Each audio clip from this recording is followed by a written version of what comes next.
there's no hotly contested narrative here. There's just the truth. Okay? There's no both sides in Auschwitz. There's no both sides in the Jim Crow South. And there's no both sides when it comes to Israel being an apartheid state.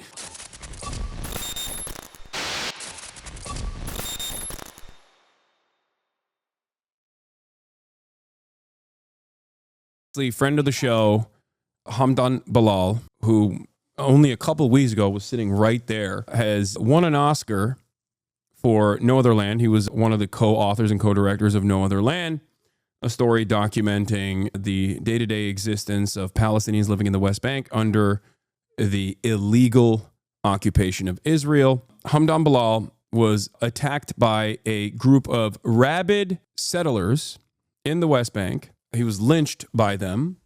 And then the Israeli occupying force came in and kidnapped him and detained him. Now, this is a normal part of the process, unfortunately, albeit cruel, but a regular part of the experience for every Palestinian, regardless of whether or not they have won an Oscar for detailing these exact events. Luckily, Hamdan he's alive. He's not dead. And the lynch mob and the subsequent false detention did not, it harmed him physically, but he has now been released. There's updates from other friend of the show, Israeli Minister of the Knesset, Dr. Ofer Kassif, which I will get to in a second. Let's talk about what happened that led up to these. You've all retracted the use of the word lynch. It's confusing people. Award-winning director of No Other Land has just been released after being detained in the West Bank. Activists say police arrested Palestinian filmmaker Hamdan Bilal after Israeli settlers attacked him, leaving his head bleeding. The IDF says the altercation started when several people, quote, hurled rocks at Israeli citizens, damaging their vehicles. Israeli officials say when police arrived to break it up, attackers threw rocks at them. Bilal is one of 3 Palestinians accused of throwing those rocks, and ABC's Matt Rivers is in Tel Aviv following the story for us.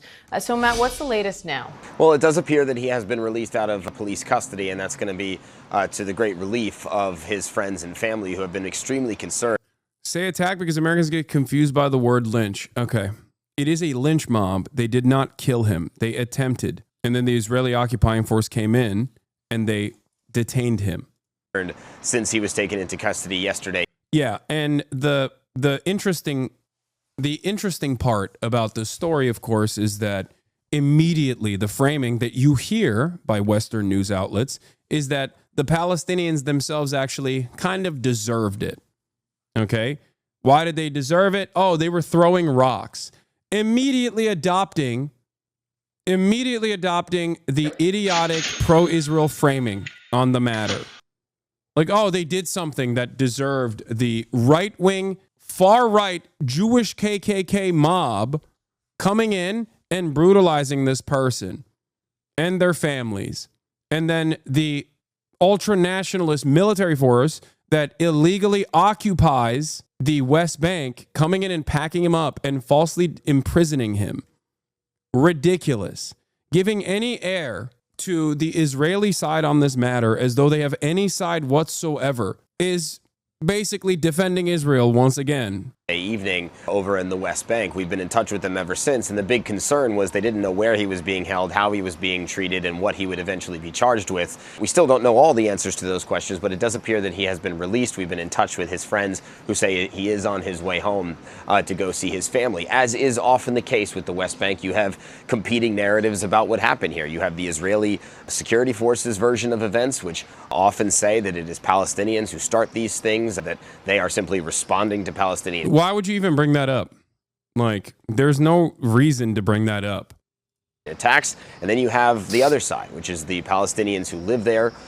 Isn't this what Bad Empanada was saying about you? I don't know what you think you're saying in this situation, but I find it really funny because we're talking about a real issue, okay? A real act of violence that someone who was on this broadcast a couple weeks prior was subjected to, and your attitude on the matter immediately demonstrates your lack of interest in learning anything new because you turned around and tried to make this about drama with a YouTuber.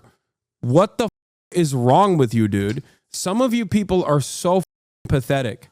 Okay, you fancy yourselves to be intellectuals. You fancy yourselves to be people who truly care about political acts. Okay, and you consider yourself to be motivated by empathy. And then when the opportune moment rises, you immediately turn around and just go, this is like kind of exactly what you do on a daily basis, according to a video that I misunderstood. Shut the f up. The activists who are there, and they say that this was Jewish settler violence, people coming into their town as they do all the time, and we have seen rising incidents of settler violence over the past several years, provoking people. Aren't you conflating being Jewish with the policy goals of the apartheid state of Israel by referring to it as a right-wing Jewish mob? What? No, dumb.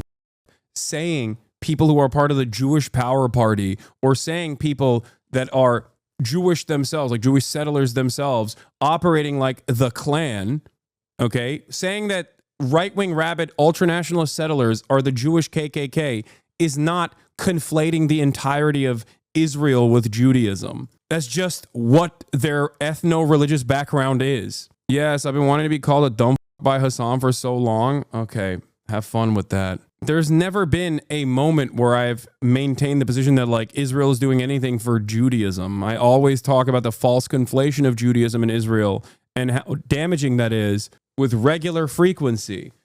Yeah, that's like saying you're conflating Christianity by saying right-wing Christian nationalists. Exactly. Attacking them, harassing them, throwing stones, and that it is simply people like Hamdan Bilal who are simply defending themselves and often get caught up in this violence and then are subsequently blamed by the Israelis for starting it in the first place. That is the constant competing narrative on both sides here, and it is a big topic of the film that ultimately won that Best Documentary Oscar just a few weeks ago. So now Bilal, directing a film about this, now is squarely in the middle of it. He is a resident of the West Bank. Dude, how can you look at a documentarian who documented his day-to-day existence and then unironically experienced it again after winning an Oscar for documenting his day-to-day experience and still go, oh, well, you know, this is a hotly contested debate about both sides. It's like, no, dude, there is no both sides in this situation, okay? There's no circumstance where I think this guy would turn around and say, well, in the Emmett Till lynching, a hotly contested debate took place. Did he actually whistle at a white woman or did he not whistle at a white woman? Like, no, we know what happened. We know what happens in the West Bank every day. That is literally what the documentary was about. And now there is a living, breathing example post-documentary because the documentary itself was already the experience that these guys had. What are you saying when there's no hotly contested narrative here?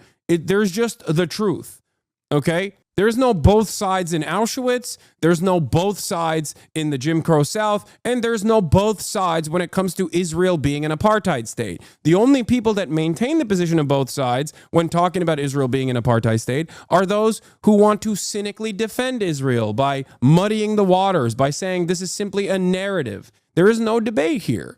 Israel is 100% an apartheid state. That's the case. And this is something he has lived before. And unfortunately, these kind of events, these incidents have happened in the past with increasing frequency. They are happening right now. All right, Matt Rivers. Yeah, the only hotly contested debate here is inside this person's mind as his conscience tries to speak out, but his mouth fights back and spits out nonsense. Yeah, the only debate in these circumstances, is unironically a debate between wanting to maintain a career and keep getting elevated in the media, in your media job, versus saying the truth. That is the only debate here. And unfortunately, careerism wins out virtually every single time. Every single time they pick career. Hey, no! Can we go back to the car? Guys, back to the car! Hasan, I was formerly a very pro-Israel person, and you've helped me look at the situation with much more critically, and I'm ashamed of my former views, which I did hold quite deeply. It's been a source of serious internal turmoil for me recently, and I'm struggling to discuss it with my friends and family, but I do thank you for your messaging. It has helped me see how I've been misled my entire life. You and chatters may think you were preaching to the choir, but I've done a complete 180 on my Israel-Palestine views. No, I don't. This is why I do what I do. And there is no reason to feel shame about your former self. It's important. What you do now matters more than what you said in the past. Okay? Never forget that. Don't let anybody ever hold you back about your former views or your former self. This is a fundamental part of my worldview. Okay? And you're not alone in this community. Trust me. You might think that I'm preaching to the choir, but this choir certainly did not have all of this knowledge pre-October 7 or even longer than that. I've been talking about this issue for 10 plus years at this point, very publicly. Having said that, there are plenty of people that also understandably had a pro-Israel position due to a metric ton of social conditioning before ever encountering someone who just helps them understand it. Where it just somehow clicks. That's it. You are surrounded by people who have had similar experiences. Trust me. I actually retweeted something about this recently from one of my favorite Israeli historians, as a matter of fact, Avi Shlaim. He had this to say. Moin Rabbani posted Avi Shlaim's words. He said, Avi Shlaim, by the way, is a Israeli Jewish historian, a very famous Israeli historian, as a matter of fact, whose family is from Iraq. He's from Iraq as well. I've used some of his work in the past to describe to you, ironically enough, while responding to Ethan Klein's context nuke, talking about how like Jews in Iraq actually were under threat for sure. Synagogue bombings had taken place. Those synagogue bombings were conducted by Mossad because they wanted to create an environment of uncertainty so that their Zionist goals could be accomplished. Why won't he debate you? I don't understand. Because what do you mean? Because he would look like a fool. He does not know anything about the issues he speaks on. He would much rather yell about me from his hug box about increasingly silly things in an effort to besmirch, in an effort to poison the well, in an effort to make it seem like I don't know what I'm talking about, when in fact it is he who does not know what he's talking about, either omitting key details deliberately in an effort to craft a stronger argument by just straight up lying by omission, or because he just doesn't know. That's what it is. He is a hurt man, but this is not about Ethan. This is about Avi Shlaim. Listen, Avi Shlaim, I was radicalized in the archives. I was indoctrinated at school in Israel, and even more so when I served in the Israel Defense Forces in the mid-1960s. I believed that Israel was a small, peace-loving country surrounded by hostile Arabs who wanted to throw us into the sea, meaning that we had no choice but to stand up and fight. I accepted this Zionist master narrative until I became interested in the Arab-Israeli conflict as a historian. I spent a whole year going into the Israel archives every day, looking at the records which told me a completely different story, that Israel was aggressive, that Israel was deliberately provoking fights with its neighbors, and that Israel was not interested in peace. Israeli historian Avi Shlaim, one of the new historians in Israel that played a formative role in uncovering the actions of the early Zionist brigades in the lead up to the Nakba and in the aftermath of that. His most formative work, of course, his most famous work, of course, is about the Mossad actions taken in Iraq. Avi Shlaim himself is an Iraqi Jew, originally. His family is from Iraq. Interestingly, growing up in New York City as an Orthodox Jew in yeshiva and in a radically pro-Israel environment, my experiences are very much like that of Professor Shlaim's, except without the military service. It had been my impression that Orthodox Jews were less beholden to Zionism than the secular counterparts, at least throughout 1967. Wrong? ? Asked Moen Rabbani. Zachary Foster, who I've also had on the stream, is another Jewish academic, specifically a historian of Palestine from Princeton University. His attitude and many other people's attitude about Israel changed only when they arrived at the truth about what Israel had done in perpetuity. This is but a blip on the daily activities of this hostile, ethno-religious supremacist apartheid state in occupied territory that it illegally occupies, the West Bank. Back to the car! Get in the car, get in the car. Go! Oh my god. Oh, good thing this window's open. My window was broken. Whose car? I can't go. This is a military. Okay. That was so scary. I'm so sorry. Military? This is the dashboard footage of the event where mass settlers, please stop saying poisoning the well. Look up the phrase's history. Are you saying poisoning the well in common lexicon now, especially in like debate circumstances, is actually about the blood libel that Jews poisoned the well? Is that where are you implying that I'm actually secretly being anti-Semitic by saying a very common term that nobody associates with blood libel? That is incredible, dude. Poisoning the well in modern application in a conversation like this is something entirely different than blood libel, okay? It means that you are trying to get the other person to look bad to your audience in the way that I'm using it, okay? Thank you, woke of the day. Yeah, it's a type of fallacy, dumbass. Poisoning the well is a type of informal fallacy where adverse information about a target is preemptively presented to an audience with the intention of discrediting or ridiculing something that the target or a person is about to say. Poisoning the well can be a special case of argumentum ad hominem. The term was first used in this sense by John Henry Newman in his work Apologia Pro Vita Sua in 1864. I don't know how you deal with this. I don't have to. I usually will just like tell people to shut the up, and most people don't care. They know. Like most people don't go, "Oh yeah, that guy's actually making some real correct points here," you know? Maybe Hasan is secretly an anti-Semite or whatever. Anyway, here, this is asked about Israeli settlers attacking and beating Oscar-winning Palestinian filmmaker Hamdan Bilal, who was then detained by the Israeli army. Diana Butu explains the settlers and the army work in collusion, and the settlers are doing exactly what the army wants done. Here it is. I got to go. Israeli army, as well as Israeli settlers, have been going after the people who are living in this area of Musafir Yatta. And we also know that in this area, the settlers have been emboldened because it's often the case that the Israeli army is backing these settlers as they're going out and attacking Palestinians. So we saw the video yesterday of these settlers attacking him. But beyond that, we don't know any additional details because he was very swiftly taken and put into Israeli custody. So even though he is the person who's been the aggrieved, he's the person who's been harmed, he's the person who's been attacked, he's also the person who's going to face the wrath of the Israeli army. How concerning is it that no one has been able to contact him since he's been detained? And what rights does he or anyone that is detained by the Israeli military actually have in terms of legal access to a lawyer? Well, look, in terms of what's happened to him, it's not at all unusual. What we've been seeing, particularly over the course of the past year and a half, is an escalation of these attacks by Israeli settlers. And despite the fact that there are often complaints filed against these Israeli settlers, we've seen time and again that the vast majority of these complaints go nowhere. In fact, it's more than 98% rate of closure of these files. In other words, nobody is held to account.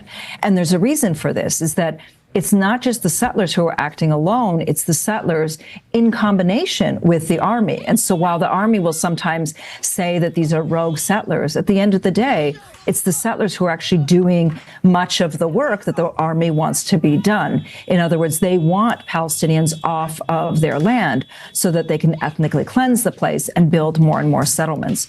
In terms of what their rights are, that's a totally different matter altogether. And because there is a dual system of laws, there's a system of apartheid, where one set of rules applies to Palestinians, another set of rules applies to Israelis. You can only imagine what it means for somebody like Hamdan, where he's going to have to try to get lawyer after lawyer to represent him.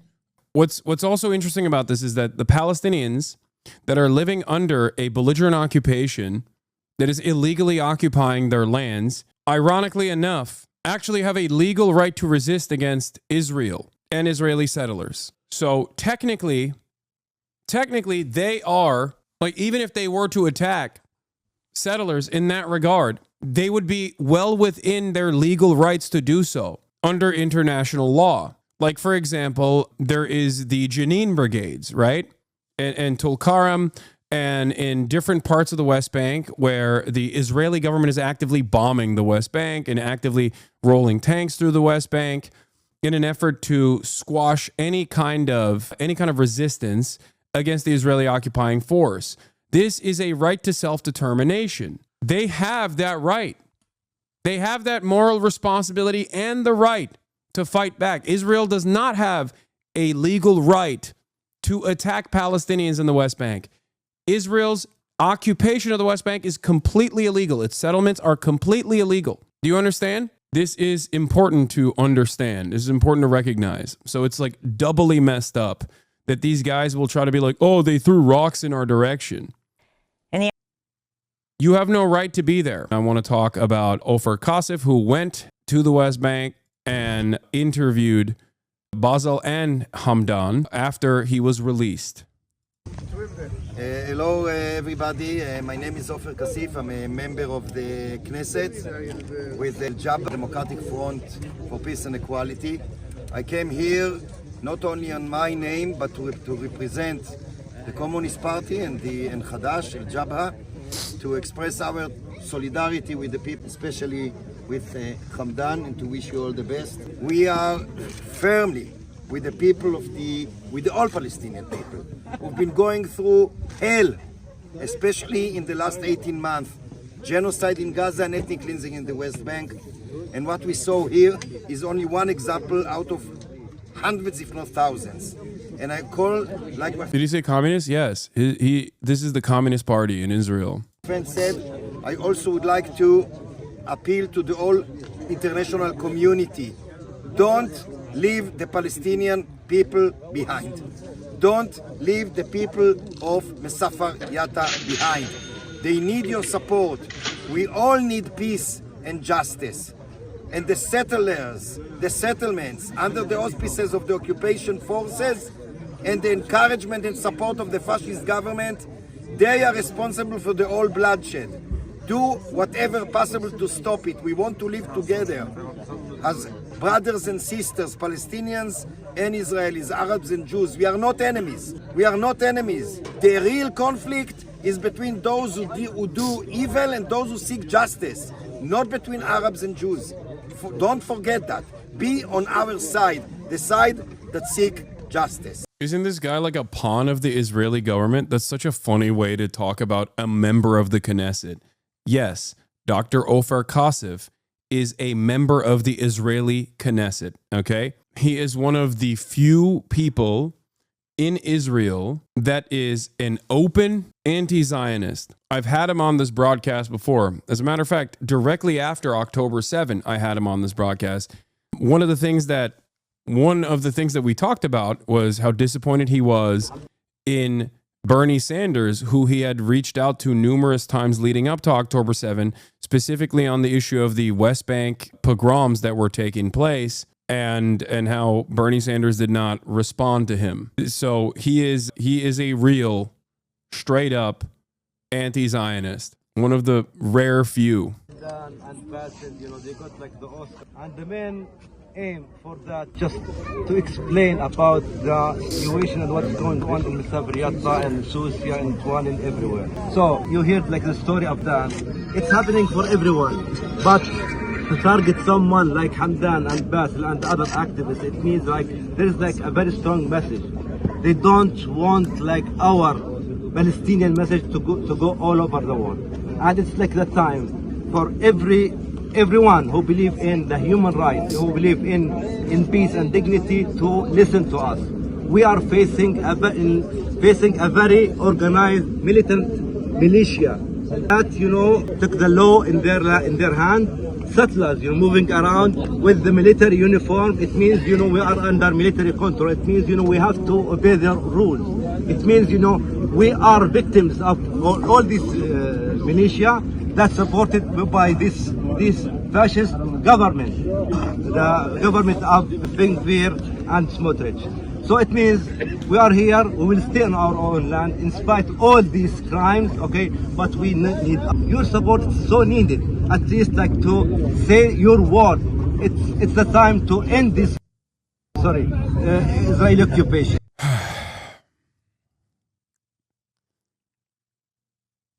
Yeah. I want to remind people that the American government actively shipped small arms to the West Bank that got into the hands of these violent, rabid settlers. They were directly handed to them, as a matter of fact, by Itamar Ben-Gvir, and that those settlers have unironically done some damage to other Israeli people that they have assumed were Palestinian. Just something to remember.